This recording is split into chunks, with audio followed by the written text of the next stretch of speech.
Per nucleon, है ना, कि जो न्यूक्लियस है,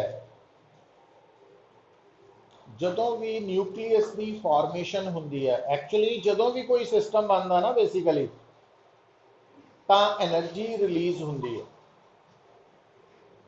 तो ਇਹਦਾ मतलब ਨਿਊਕਲੀਅਸ ਦੀ ਜਦੋਂ ਫਾਰਮੇਸ਼ਨ ਹੋਏਗੀ ਤਾਂ ਜਿਹੜੀ એનર્ਜੀ ਰਿਲੀਜ਼ ਹੋਏਗੀ ਉਹਨੂੰ ਅਸੀਂ ਬਾइंडिंग એનર્ਜੀ ਬੋਲਦੇ ਹਾਂ।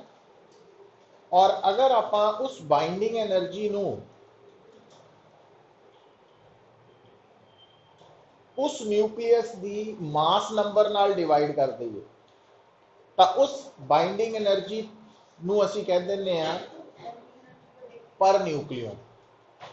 और बाइंडिंग एनर्जी पर न्यूक्लियन की सिग्निफिकेंस ये है कि सानू इहदी वैल्यू देख के पता लग जाता कि किहड़ा न्यूक्लियस मोर स्ट्रोंगर है, किहड़ा लैस स्ट्रोंगर है ना। तो किहड़ा स्टेबल है, किहड़ा अनस्टेबल। हुण पुत्र देखो, और ये गल तुहानूं लिखाई हुई है, जिन्नी बाइंडिंग एनर्जी पर न्यूक्लियन ज़्यादा होएगी वो न्यूक्लियस उन्ना मोर स्टेबल होएगा। हुण जिन्ने भी न्यूक्लियाई एग्जिस्ट करते हैं ना, तो जिन्हां दा नंबर लगभग 600-700 के करीब है। हुण तुसीं कहोगे भी एलीमेंट्स तो हैगे आ, किन्ने एलीमेंट्स 18 तक, तो न्यूक्लियस कितना 600-700 हो गए। आइसोटोप्स भी है ना, तो हर एलीमेंट के आइसोटोप्स है, किसी के 2 है, किसी के 4 है, किसी के 6 है। तो इस करके जो टोटल नंबर ऑफ न्यूक्लियस है वो 600-700 के करीब। और हर न्यूक्लियस की binding energy per nucleon scientist ने कैलकुलेट की हुई है। तो जदों असी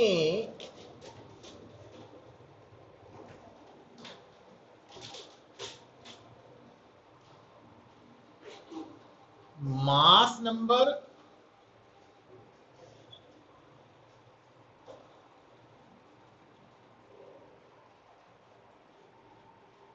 तो हर न्यूक्लियस का अपना एक मास नंबर है।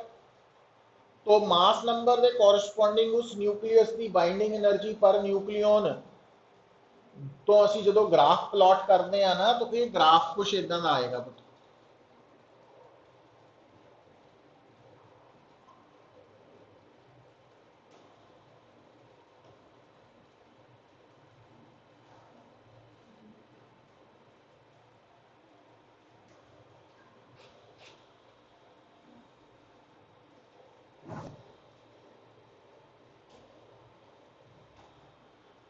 सब तो घट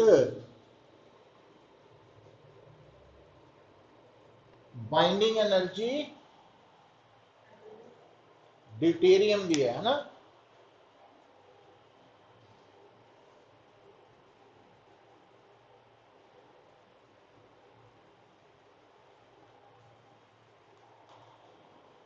अच्छा, ते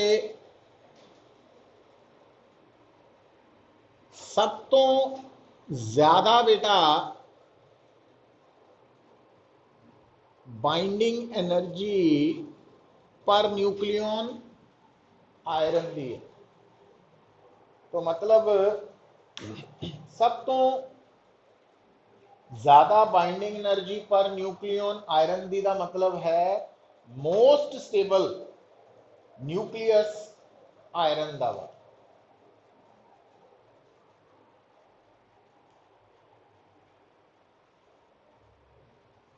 और आ जो बेटा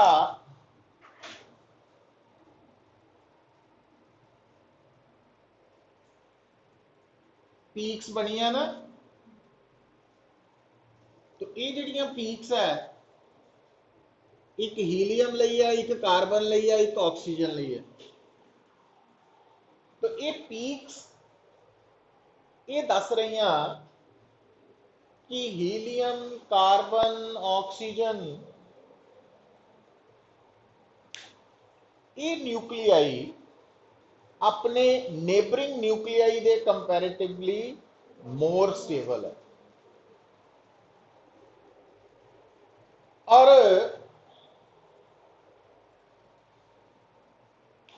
जिहड़ा मैक्सिमम मोस्ट स्टेबल न्यूक्लियस है वो तुहानू दसता आयरन दा वा, और इहदी binding energy per nucleon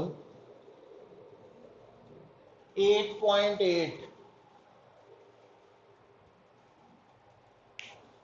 mega electron volt per nucleon.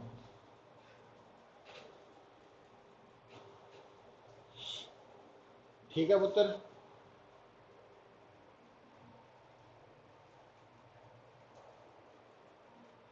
और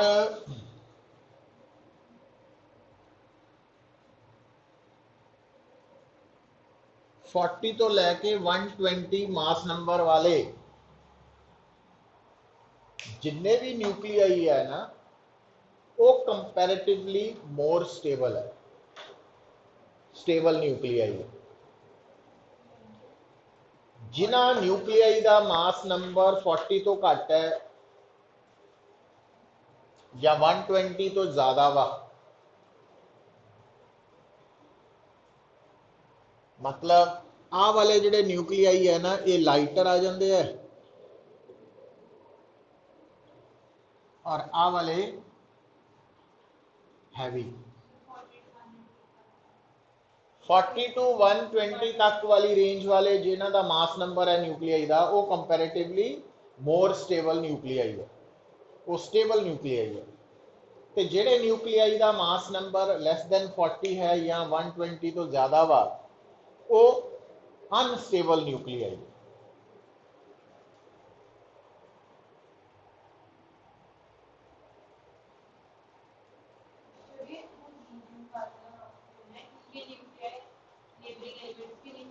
कि कंपैरेटिवली मोर स्टेबल है।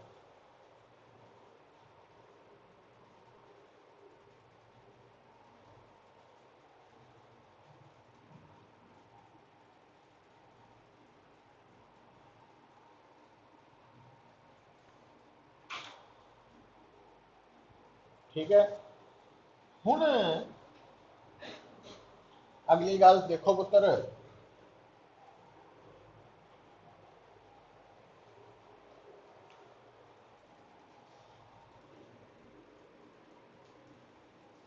हुण आ जिहड़े इधर देखो आ रेंज वाले न्यूक्लियाई अनस्टेबल है ना,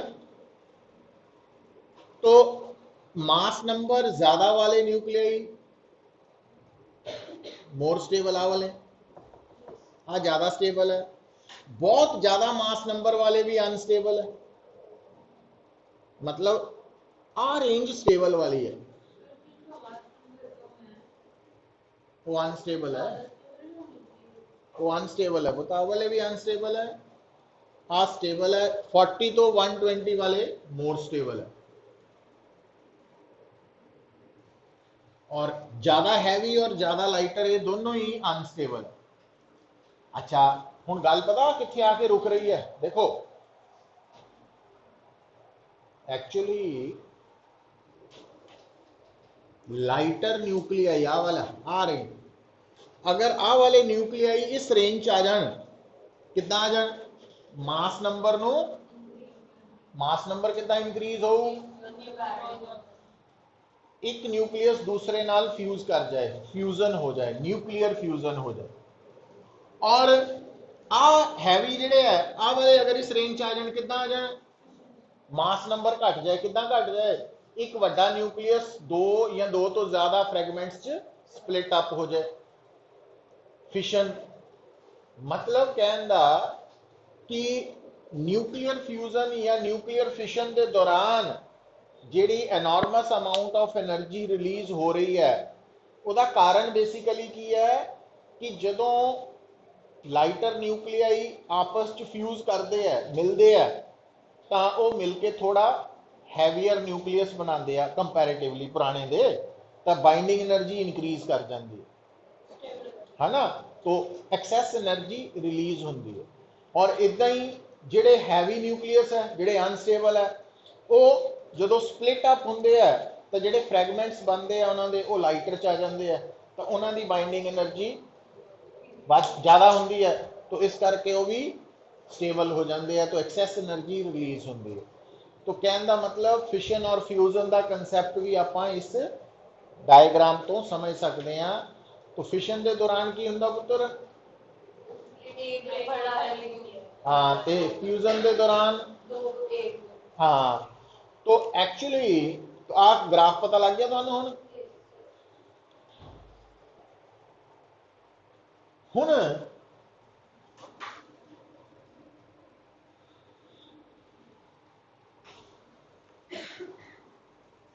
देखो, जे सानू कोई पूछे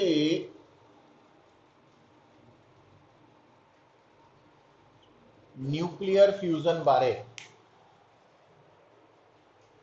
तो उसका जवाब आप की देवांगे कि एक वो प्रोसैस है जिहदे विच दो या दो तो ज़्यादा लाइटर न्यूक्लियाई आपस दे विच फ्यूज करके थोड़ा हैवी न्यूक्लियस बनाते हैं और नाल कुछ एनर्जी रिलीज होंगी है। हुण बेटा देखो,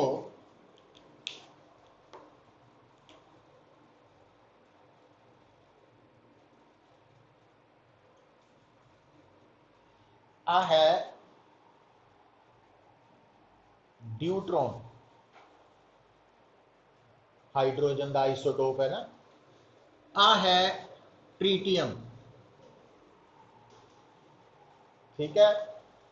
तो ये न्यूक्लियस मिलके हीलियम बनेगा, प्लस एक न्यूट्रॉन पैदा होएगा, बैलेंस रखना ना। तो ये जो न्यूक्लियर रिएक्शंस है ये मास नंबर और एटॉमिक नंबर कंजर्व रहना चाहिए, प्लस एनर्जी रिलीज होएगी।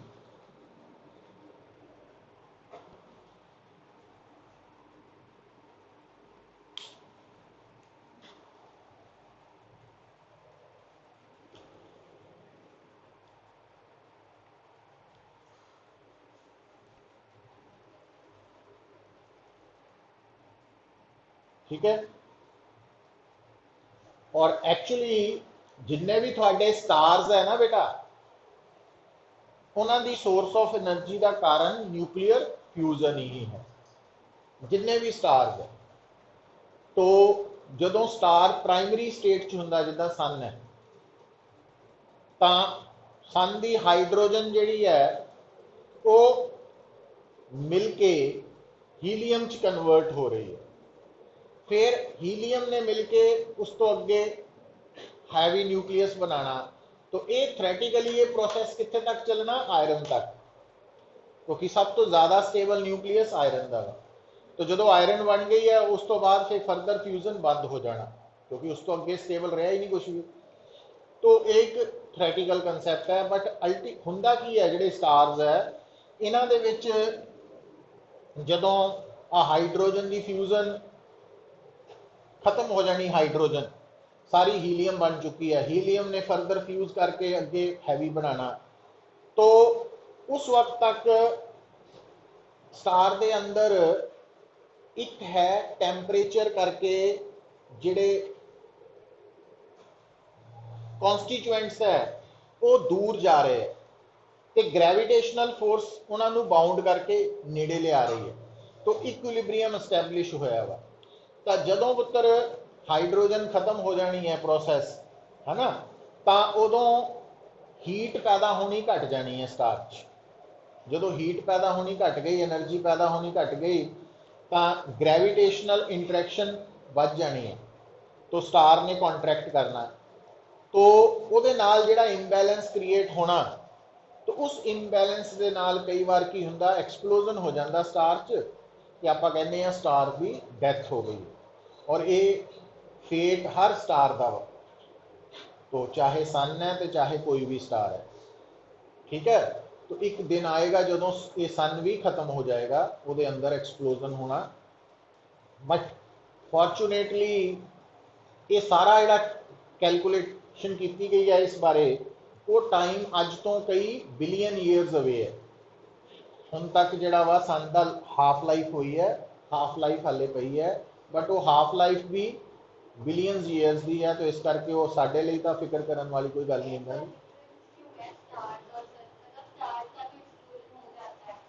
स्टार और सन भी स्टार ही है पुत्र। सन नहीं, सन तो कुछ भी नहीं पुत्र, सन तो है।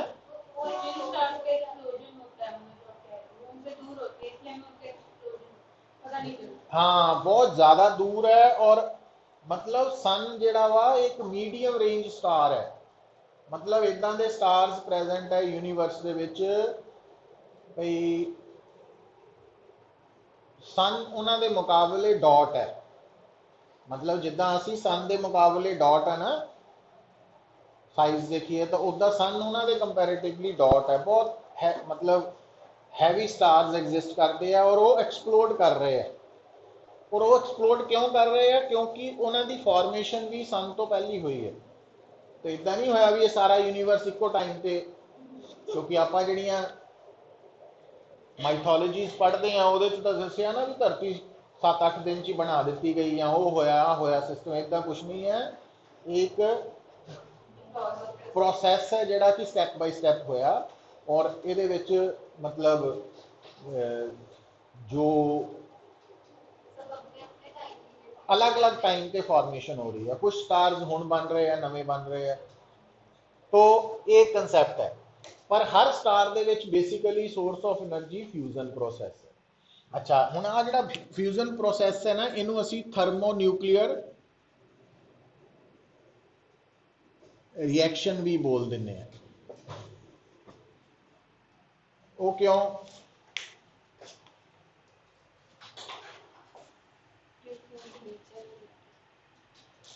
ਉਹਦਾ कारण देखो पुत्र, देखो हुण ये प्रोसैस जिहड़ा फ्यूजन प्रोसैस है, जिन्ना देखण नूं आसान लगदा उन्ना है नहीं।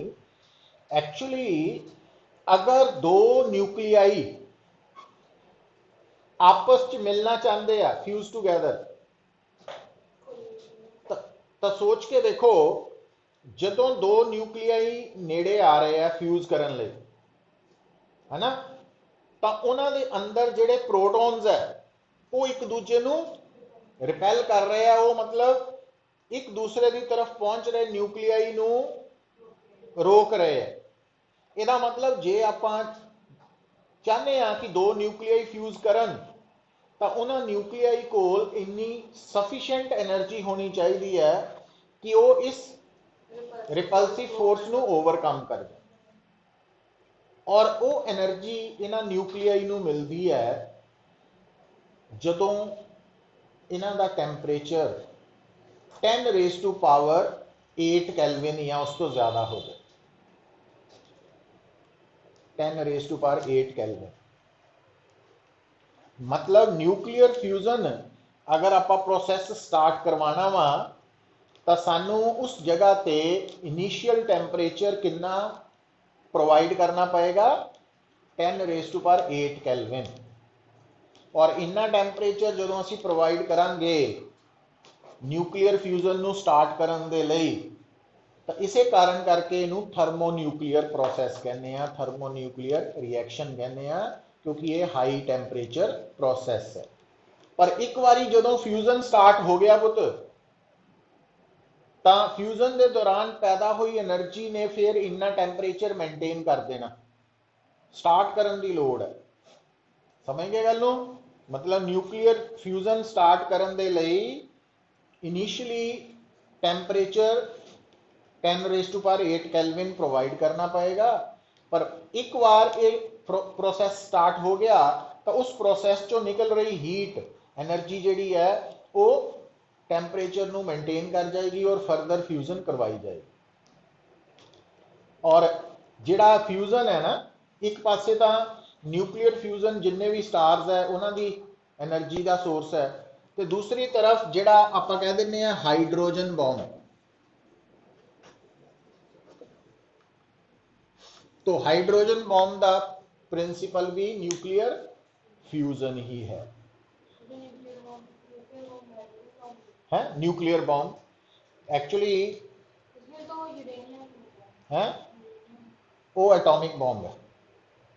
ये हाइड्रोजन बॉम्ब है, ये उस तो भी खतरनाक है।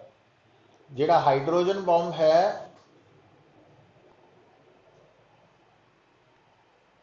इहदा प्रिंसिपल है फ्यूजन, ओदा फिशन है। नहीं नहीं, तो इस बॉम्ब नूं चलाउण लई कितना टैंपरेचर होना चाहिए? हाँ, तो इस बॉम्ब नूं चलाउण तो पहला उत्थे छोटा जिहा एटॉमिक बॉम्ब भी चलाया जाता है ना, ताकि वो फिशन करके वो टैंपरेचर पैदा हो जाए। तो एक बारी हो गया फिर ये प्रोसेस स्टार्ट हो जाता है। तो हाइड्रोजन बॉम्ब जो है ये approximately 5 to 6 times more stronger है एटम बॉम्ब तो। मतलब जिहड़ा एटम बॉम्ब है जिन्ने साइज का एटम बॉम्ब है उन्ने साइज का अगर हाइड्रोजन बॉम्ब है तो वो ज्यादा एनर्जी, कितनी एनर्जी? 5 to 6 टाइम्स ज्यादा एनर्जी लिबरेट कर रहा है। तो हुण बेटा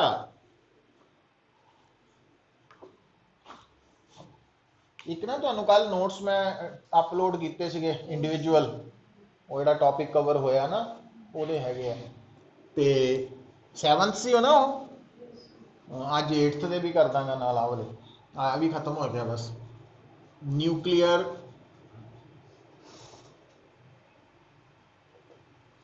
fission,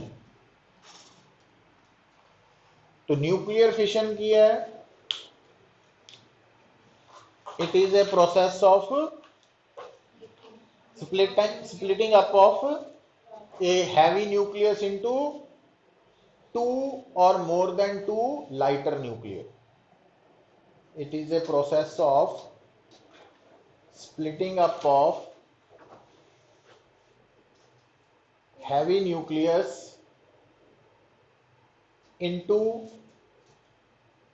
two or more than two lighter nuclei.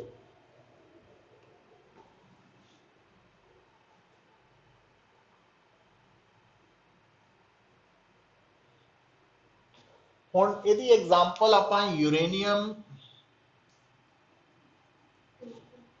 235 है। जिहड़ा यूरेनियम 235 है ना वो अपने आप ਉਹਦਾ फिशन नहीं होना। यूरेनियम 235 ਦੇ फिशन ਦੇ ਲਈ ਅਸੀਂ यूरेनियम 235 ਦੇ ਉੱਪਰ एक thermal neutron, slow neutron incident करांगे। इस स्लो न्यूट्रॉन को एब्जॉर्ब करके ये यूरेनियम 236 बन जाएगा और ये 236 अनस्टेबल होने करके इमीडिएटली दो न्यूक्लियाई दे विच स्प्लिट होएगा। हुण देखो ज्यादातर जो असी फिशन बारे इक्वेजन लिखते हैं ना तो ज्यादातर असी यही मानते हैं कि यूरेनियम के फिशन तो बाद बेरियम ते क्रिप्टॉन बनते हैं। जिहड़ा 235 है इनू अनस्टेबल करने लई इहदे उपर पहला की इंसीडेंट करते हैं? Thermal neutron. थर्मल मतलब स्लो न्यूट्रॉन। तो स्लो न्यूट्रॉन नू एब्जॉर्ब जो कर लेंदा यूरेनियम 235 ये 236 हो जाता, तो फिर वो अनस्टेबल होने करके अपने आप नू बेरियम ते क्रिप्टॉन च तोड़ लेंदा वा।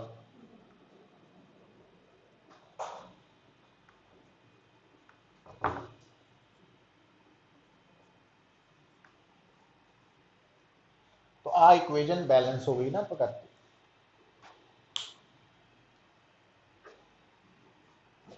हुण इस इक्वेजन च असीं ये दस्सिया कि जदों यूरेनियम 235 का फिशन होया तां दो इन्हां नूं असीं कह दिंदे आ फिशन प्रोडक्ट्स। फिशन प्रोडक्ट्स जिहड़े फिशन प्रोडक्ट्स है इत्थे दो है, क्रिप्टॉन ते बेरियम। पर हर बारी ये दोनों होण जरूरी नहीं है, जरूरी नहीं हुंदा। और इत्थे आपां शो किया भी इत्थे 3 न्यूट्रॉन्स नाल पैदा होए। बट जरूरी नहीं है हर फिशन दे विच 3 न्यूट्रॉन्स पैदा होण, ये नसैसरी नहीं है। किते 2 भी हो सकते हैं, किसी 3 भी हो सकते हैं है। आ 142 हो गया, इधर 2 हो जाने हैं, तो वो पर इन्नी डिटेल च नहीं आप जाना। अपना प्लस रिलीज ही होनी पुत, एनर्जी रिलीज ही होनी। देखा नहीं सी भी बहुत ज़्यादा हैवी न्यूक्लियस की भी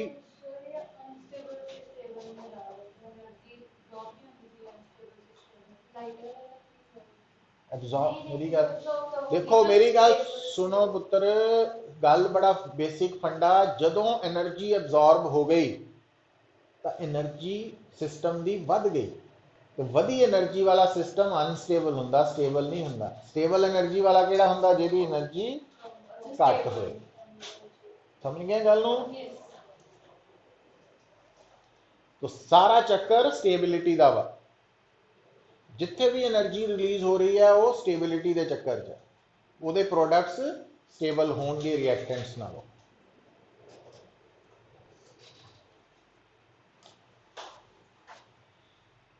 हुण पुत्र आप इत्थे मान के चलिया भी एक फिशन च किन्ने न्यूट्रॉन्स पैदा होए, 3। ये जिहड़े न्यूट्रॉन्स पैदा होंदे हैं ना, ये बेसिकली फास्ट न्यूट्रॉन्स होंदे हैं। जबकि फिशन करवाने के लिए किहड़ा न्यूट्रॉन जिम्मेवार है, स्लो थर्मल न्यूट्रॉन। तो जिहड़ा थर्मल न्यूट्रॉन है ना, उसकी एनर्जी 0.04 इलैक्ट्रॉन वोल्ट के करीब होएगी। जिहड़े फास्ट न्यूट्रॉन्स है इन्हां दी एनर्जी 1 मैगा इलैक्ट्रॉन वोल्ट के करीब होएगी।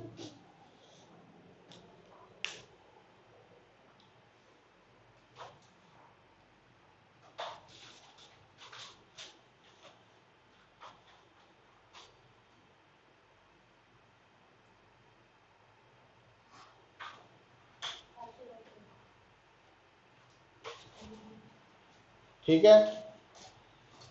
हुण हुंदा पता की है, देखो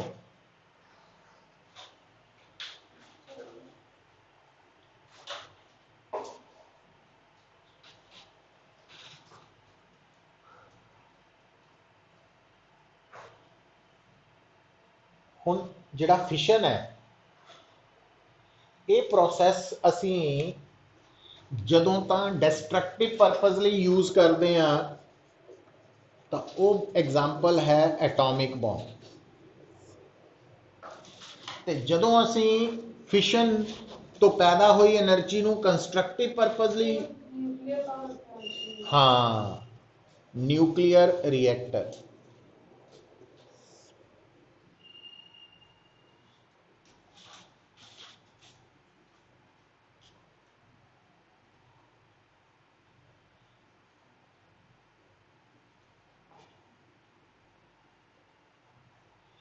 जिहड़ा एटम बॉम्ब है ना, इहदा प्रिंसिपल है अनकंट्रोल्ड चेन रिएक्शन। जिहड़ा न्यूक्लियर रिएक्टर है, इहदा प्रिंसिपल है कंट्रोल्ड चेन रिएक्शन।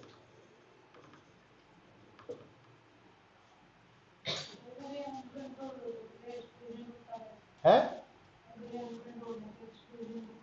आ बॉम्ब जो मटीरियल खत्म हो गया, बॉम्ब च रोकना थोड़ी है, फिर बॉम्ब ने तो तबाही करनी ना, पता वो तो स्टार्ट ही करना बस। रुकना तो आप ही है जो मटीरियल खत्म हो गया। अनकंट्रोल्ड चेन रिएक्शन है ना, एक्चुअली ये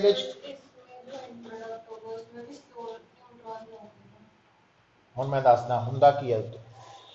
जदों फिशन होना ना, तो जिहड़े न्यूट्रॉन्स पैदा होने हैं वो सारे फास्ट ही होने हैं। पर कंडीशन नूं देखो, जिहड़ा एटम बॉम्ब है ना, वो काहदा बनिया होना, वो एक यूरेनियम एटम का थोड़ी बनिया होना, वो तो एक मटीरियल खास अमाउंट होनी है। हुण तो आ एटॉमिक बॉम्ब बनाया, मतलब इन्ने साइज का असी की किया, यूरेनियम मटीरियल इकट्ठा कर लिया 235 कर लिया।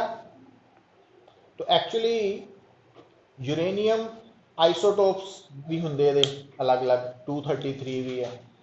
तो हुण हुंदा की है पुत्र, पहला आप एटम बॉम्ब बनाने के लिए तो 233 आइसोटोप नूं अलग करते हैं, ठीक है। तो ये मान लो बड़ी मुश्किल दे नाल इन्ना मटीरियल, फुटबॉल जिन्ना मटीरियल मिल गया सानू यूरेनियम का। हुण असी की किया, बाहरों उहदे च यूरेनियम मटीरियल के अंदर एक सपोज थर्मल न्यूट्रॉन एंटर कराता। तो थर्मल न्यूट्रॉन करके पहला फिशन होएगा, किन्ने न्यूट्रॉन्स पैदा होंगे, 3। हुण वो न्यूट्रॉन्स जिथे पैदा होया उत्थे तो आले दुआले मटीरियल ही है। तो जदों वो न्यूट्रॉन्स मटीरियल चो बाहर निकलने के लिए अगे वधणगे तो ड्यू टू फ्रिक्शन कह लो उन्होंने स्पीड स्लो होएगी, स्लो डाउन होंगे, है ना। तो वो स्लो डाउन होने करके उन्होंने कोई होर मटीरियल उन्होंने अंदर जिहड़ा यूरेनियम 235 है वो की कर लेगा, एब्जॉर्ब कर लेगा। तो इसका मतलब जिहड़ा पहला यूरेनियम 235 है, इन्हें तो एक न्यूट्रॉन करके फिशन करवाया। आ दोनों फिशन प्रोडक्ट्स है पुत, ते नाल आपां आइडियल केस लै रहे कि 3 न्यूट्रॉन्स जदों पैदा होए सी उदों फास्ट सी, बट मटीरियल चो लंघते वक्त तो स्लो हो गए। हुण जे मान लो ये तीनों न्यूट्रॉन्स अगला फिशन भी करवा देंगे, फिर की हो,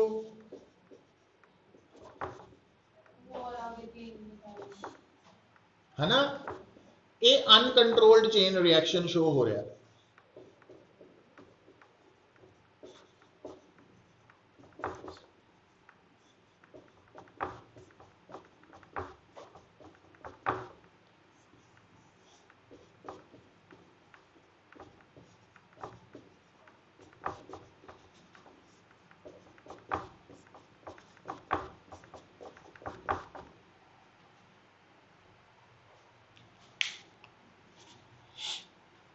ठीक है,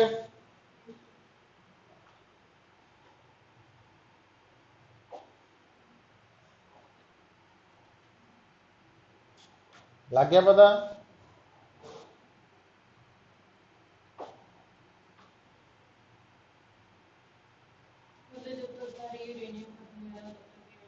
हुण देखो ना, पहले स्टैप च एक फिशन सी और एक फिशन दे विच approximately 200 mega electron volt energy पैदा हुई।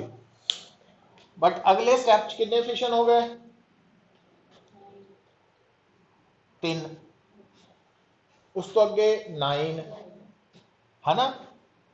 तो उस तो अगे 27, आइडियल केस लैके चलते हैं तो एंड सो ऑन। तो थोड़ी देर च ही बहुत सारी एनर्जी अनकंट्रोल्ड वे च पैदा होएगी, डिस्ट्रक्शन हो गई। पर जे बेटा आप इदां दा कोई इंतजाम कर लईए कि जिहड़े 3 न्यूट्रॉन्स पैदा हो रहे हैं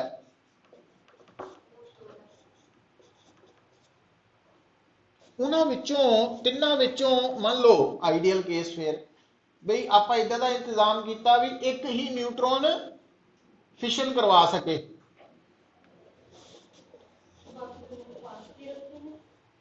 फास्ट नहीं, किसी तरीके नाल आपां फिशन नहीं करवान देना। किद्दां नहीं करान देना मैं दसदा। तां हर स्टैप दे विच की हो रहा बेटा, फिर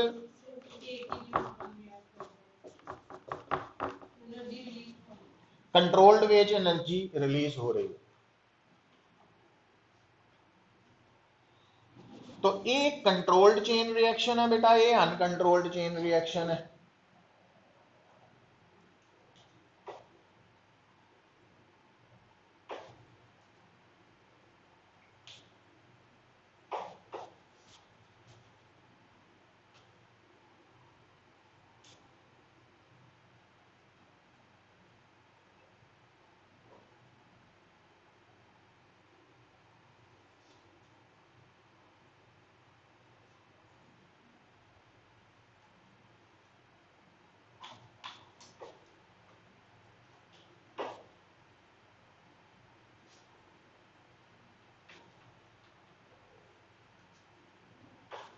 ठीक है। हुण न्यूक्लीयर रिएक्टर च इधर गल सुनो पुत्त, न्यूक्लीयर रिएक्टर दे विच स्लो डाउन करन दे लई ना असी खास मटीरियल यूज करते हैं, मॉडरेटर। न्यूक्लीयर रिएक्टर च मॉडरेटर मटीरियल का फंक्शन की है, न्यूट्रॉन्स नू स्लो डाउन करना। तो मॉडरेटर कौन है इत्थे? Heavy water. Heavy water use करते हैं,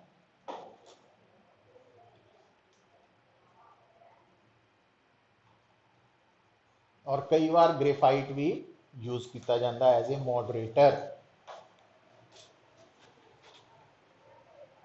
ठीक है। दूसरा पुत्र, न्यूक्लीयर रिएक्टर के अंदर क्योंकि सानू चेन रिएक्शन चाहिए कंट्रोल्ड, मतलब जेडे न्यूट्रॉन्स पैदा हो रहे हैं उन्हां चों कुछ नू ही अगला फिशन करवान देना, बाकियां नू नहीं। बाकियां नू फिशन करवान तो पहला ही खत्म कर देना, डेड कर देना, एब्जॉर्ब करवा देना, किसी होर तरीके नाल खत्म कर देना। उहदे लई साडे कोल हुंदियां पुत्र कंट्रोल रॉड्स। कंट्रोल रॉड्स, तो असी न्यूक्लीयर रिएक्टर च कंट्रोल रॉड्स यूज करते हैं, ये बनिया होंदियां कैडमियम मटीरियल दियां। मॉडरेटर और कंट्रोल रॉड्स च फर्क यह है, मॉडरेटर ने फास्ट न्यूट्रॉन्स नू स्लो करना, एब्जॉर्ब नहीं करना, ते कंट्रोल रॉड्स ने एब्जॉर्ब करना न्यूट्रॉन्स जिहड़े फालतू है। वो आप इंतजाम करते हैं ना इदा कि एक्सैस न्यूट्रॉन्स नू अगला फिशन करवाने तो पहला ही कंट्रोल रॉड्स ने एब्जॉर्ब करके खत्म कर दिया,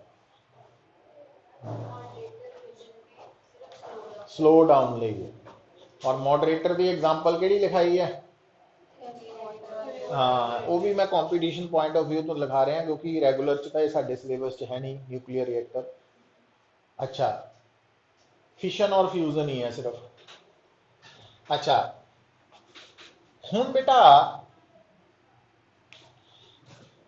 न्यूक्लीयर फिशन दे नाल ना आपां एक नवी टर्म रिप्रोडक्शन फैक्टर यूज करते हैं। रिप्रोडक्शन फैक्टर,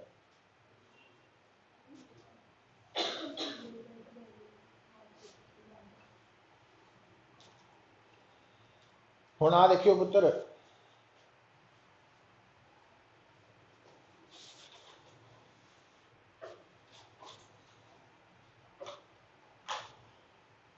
रिप्रोडक्शन फैक्टर दा कंसैप्ट है, देखो तो यदी वैल्यू तो पता लग जाता भी जो चेन रिएक्शन है वो कंट्रोल्ड है कि अनकंट्रोल्ड। जिदा देखो इत्थे किसी भी स्टैप नू पकड़ लो, आ देखो पुत हुण इस स्टैप च फिशन दे लई एक न्यूट्रॉन एब्जॉर्ब होया, किन्ने न्यूट्रॉन्स पैदा होए? 3, और ये तिना ने अगला फिशन करवाता।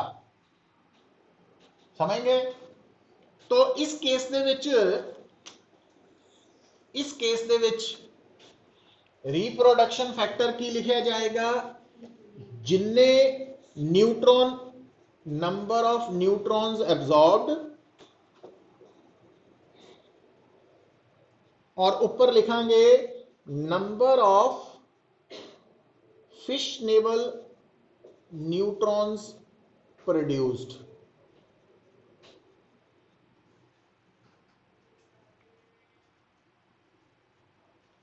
फर्क समझो, फिशनेबल न्यूट्रॉन्स प्रोड्यूस्ड। हाँ, हुण आ देखियो इधर देखो, हुण फर्क समझ आया ना पुत्र? आ केस देखो इधर,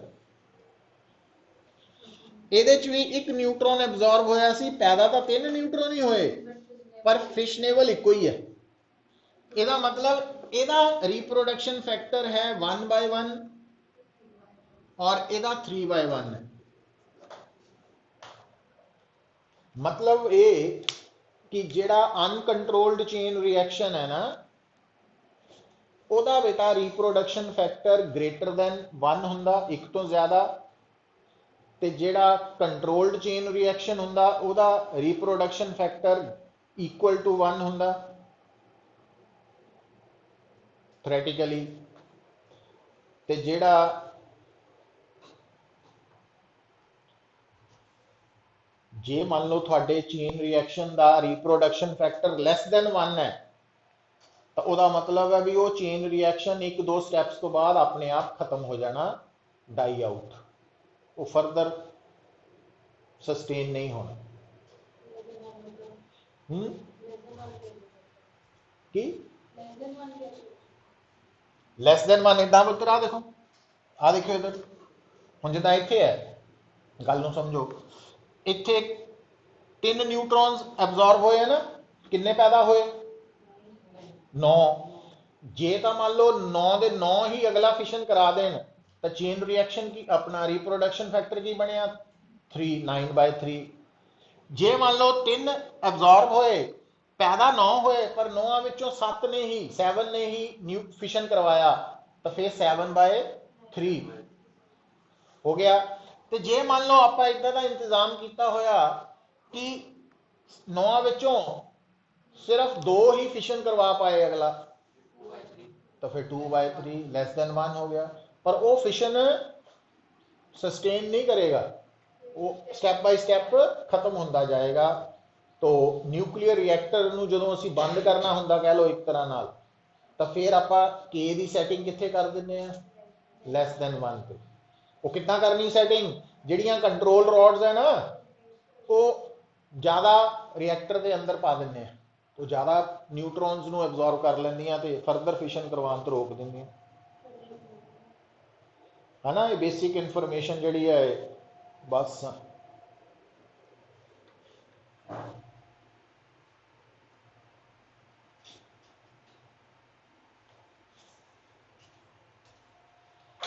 तो ये फिशन फ्यूजन बारे समझ आ गई। अच्छा हुण हुंदा पता की है, जिहड़ा एटम बॉम्ब है ना,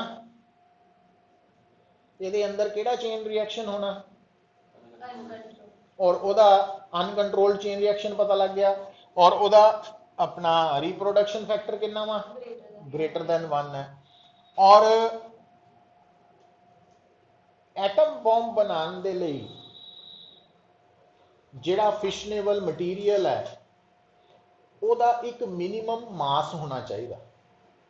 ਵੀ ਇਹ ਨਹੀਂ ਹੈ ਕਿ ਮੰਨ ਲਓ ਮੇਰੀ ਜੇਬ ਦੇ ਵਿੱਚ 2 ਗ੍ਰਾਮ ਯੂਰੇਨੀਅਮ 235 ਹੈ ਤਾਂ ਮੈਂ ਕਹੂੰਗਾ ਮੈਂ ਬੰਬ ਬਣਾ ਸਕਦਾ ਵਾਂ, ਜਾਂ 4 ਗ੍ਰਾਮ ਹੈ ਮਾਸ, ਹੈ ਨਾ। ਇੱਕ ਮਿਨੀਮਮ ਅਮਾਊਂਟ ਆਫ ਮਾਸ ਚਾਹੀਦਾ ਹੈ ਯੂਰੇਨੀਅਮ।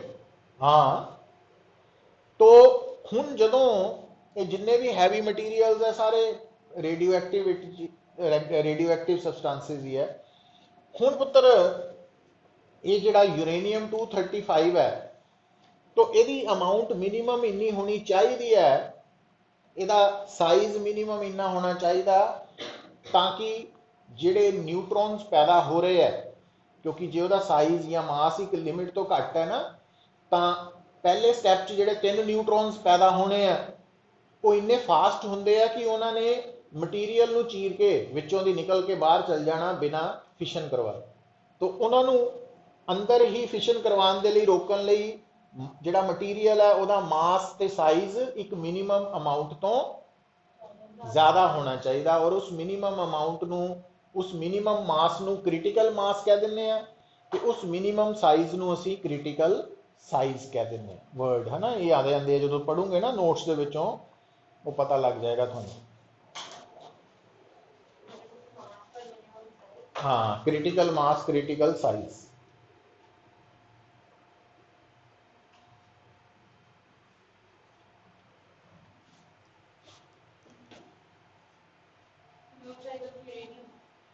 फिशनेबल सबस्टांस वैसे मेनली तो यूरेनियम ही वरतते आपां ना, थोरियम भी वरत सकते हैं।